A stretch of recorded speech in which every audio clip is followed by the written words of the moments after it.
Okay, what's up, everybody? This is Alex here coming at you. I'm just practicing a fiddle tune here. Dixie Hoedown is the name of the tune. Maybe you know it, maybe you don't. A lot of bluegrass musicians have played it. It's a really fun tune to play. And I just wanted to give you a little bit of insight of how I'm practicing here. I am practicing with my metronome. Practice is doing something you don't do, right? So this is something I don't typically do. I'm trying to practice it because it's something kind of new, new-ish. So the idea for me isn't very new, but whether I actually accomplish this in the real world, that's the new part. So, okay, let's get to it. I'm gonna put you down here. So the basic idea with this practice routine is I'm gonna put the metronome on nice and slow-ish, around 90 BPMs. And I'm gonna try to play this tune using mostly chord tones, outlining the chords, or in jazz, what you'd call making the changes. It's not the easiest thing to do, and you have to have a fair amount of fretboard knowledge and have the fretboard mapped out in a way to be able to do this. And I'm gonna do my best. So I don't always play like this. I don't always choose to improvise like this, but when I do choose to improvise like this, and when I can do it at speed, it really outlines what the song sounds like, not what the chords sound like too, right? A lot of times when I hear people, providing some critique of bluegrass improvising, I hear them say, just stick to the melody, just play the melody, right? And I think, although I kind of get tired of that critique, which I hear sometimes, I do think there's a lot of value in playing the melody. And the reason that is because so many times in bluegrass, the melody outlines the chords really well. The melody takes you through the chord progression, or maybe you can think of it the opposite way. The chords match the melody. And so I think when people are saying that sometimes, to me, what I think they're saying is play the song, play the chord changes, make me as a listener hear the song you're playing. So this goes in opposite to some other advice you might hear from me one day about playing in a more modal way, just thinking about one key, one tonal center, and using different like major or minor pentatonic over just one chord, even as the chord changes are going by. So you're not making the chord changes, you're just sticking in one key and using different colors or accents or flavors to create that sound. Oh, here comes my dog. Nice, that's Izzy.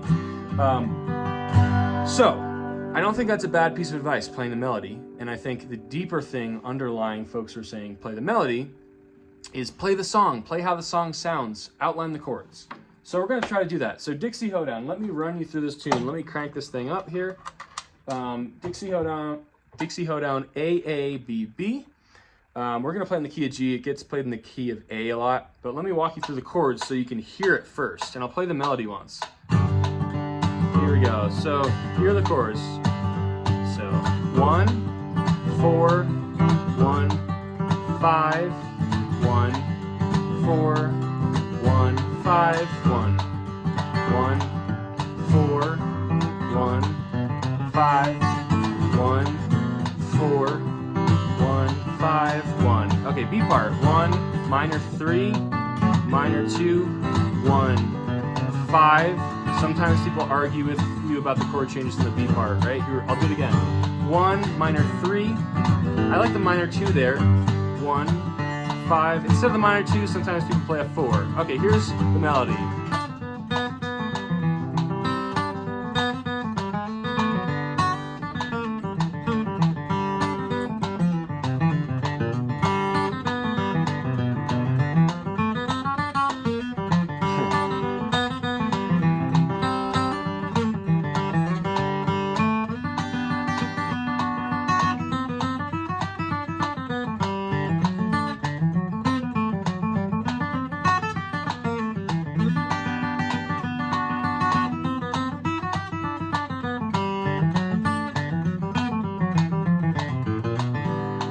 Okay, so I kind of didn't take my own advice on the melody. I didn't stick to the melody entirely. I kind of improvised there. So that's the chord progression. 1 to the 4, 1 to the 5, 1 to the 4, 1, 5, 1, B part. 1, 3, 2, 1, 1, 1, 1, or 5, 5, 5, 1.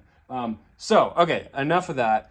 Let me try to show you how I'm going to practice this. My fallback is always G major across the neck. That's where I'm falling to if I get lost, and licks if I get lost, right? Licks that'll help me get back in the right place. But otherwise, I'm going to try my best at this tempo. Maybe I'll bump it down just a little bit to stick to really outlining the chords. This is practice. It's not going to be perfect. I want to show you how I do this and how you can do this too.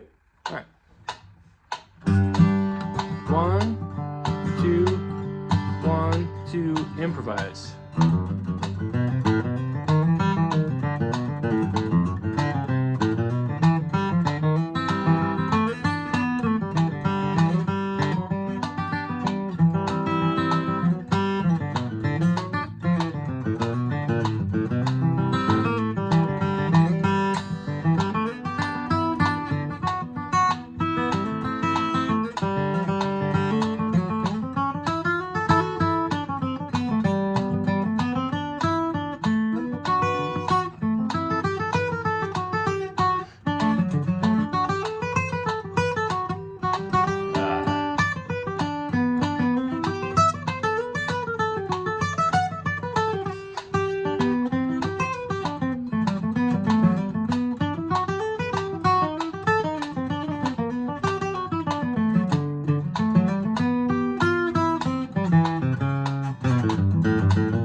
Okay, I'm going to try to play it even simpler right now.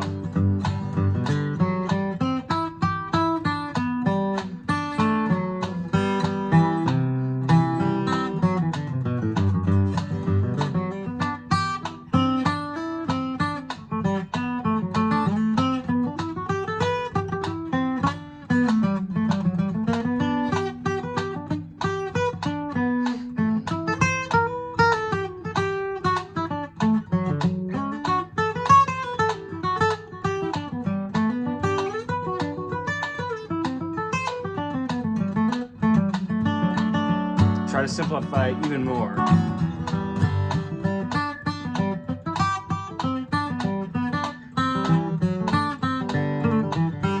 Kind of missed it there, didn't I?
easy playing like that. Trying to play as few licks as possible. You can see my brain, right? I'm having a hard time, right? It's not easy at all. I'm trying to play as little licks as possible. Stay away from the idiomatic stuff. If I fall down, I'm trying to at least stay in G major all across the neck.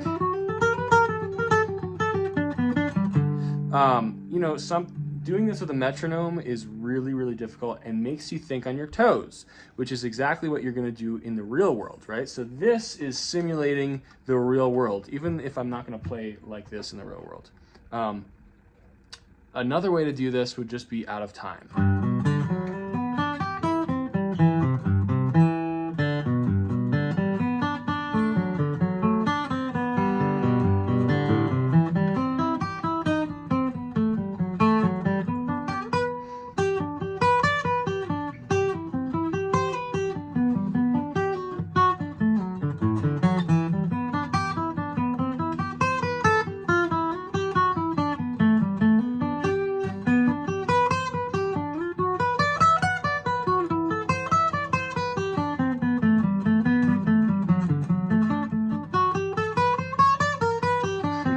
There's a lick.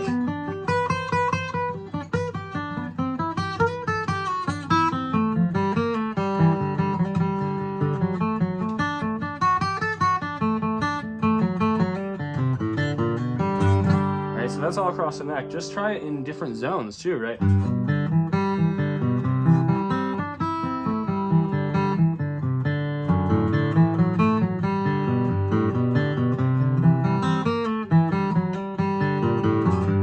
That's in this zone. What about this zone?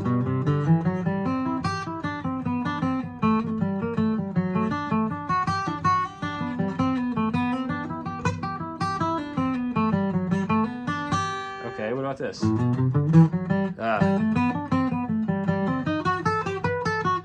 See, that one's hard for me. Okay, that's what I need to practice.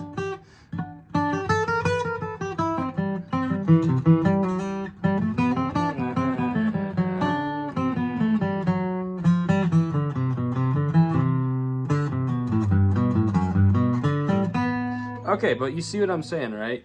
Outlining the chords. I hope you got something out of this. It's a really good exercise for your brain. You can do this in different keys, right? You can transpose the melody. Transpose. Do it in C.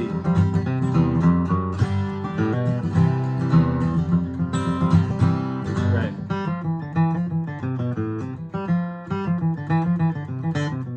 Right, so...